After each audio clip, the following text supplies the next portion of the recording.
Greetings and welcome to our devotion time. We have been looking at the life of Abram in Genesis, and today we're going to continue to do that, but I want to do that by going to Hebrews chapter 11 and seeing what the author has to say about Abraham during that time.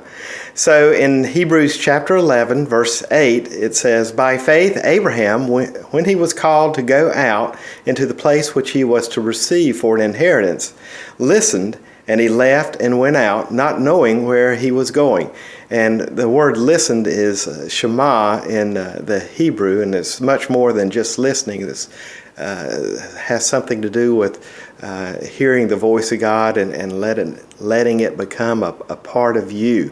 And so there's so much more than listening. It's a way of life as well. So at age 75, Abram basically started life all over. He packed up Sarai, at least one of his servants, and for some reason his nephew Lot, and he left his family home of Haran. And in so doing, he turned his back on his natural inheritance as the son of Terah, if you remember, and in a sense turned his back on his birthright and embraced his spiritual inheritance, and the blessing that the Lord was going to give instead of the blessing that his natural father was going to give. He headed south, apparently not having so much as a clue as to where he was going. And where he was going was really not the issue. The issue was who he was going with. When Abram was doing what Abram was doing was not leaving Haran in search of a better place to live or to engage in business or to start the family he had always longed for. What he was doing was embarking on a passionate pursuit of the one true God. Abraham wasn't a soldier of fortune. He didn't leave Haran in search of wealth. He was not after possessions. He was not even after land. He was likewise not after fame or fortune or glory or even self-discovery. He was not even after a long-desired heir that Sarah at this time had proven unable to give him. He didn't go out to search after anything for himself. He was seeking more of God, and that's why he went.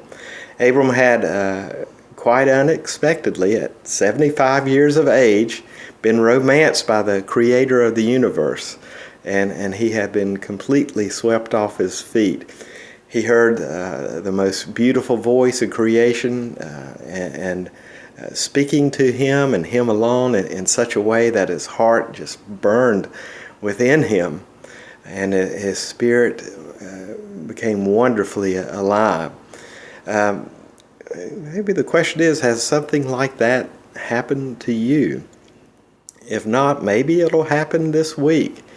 And if something like that were to happen, like Abraham experienced at 75 years of age, perhaps even in some of us who are a little older, we could grab some hope there that it doesn't matter what age we are, that when God comes into our life and woos us to himself, this new life journey begins for us. And I encourage you to just go for it and seek God's face and walk with him. Well, it was great speaking with you today. I look forward to spending time with you Sunday, hopefully at church, in our Family Life Center, or by internet. I'd love to see you there as well. We take care. God bless. See you soon. Bye now.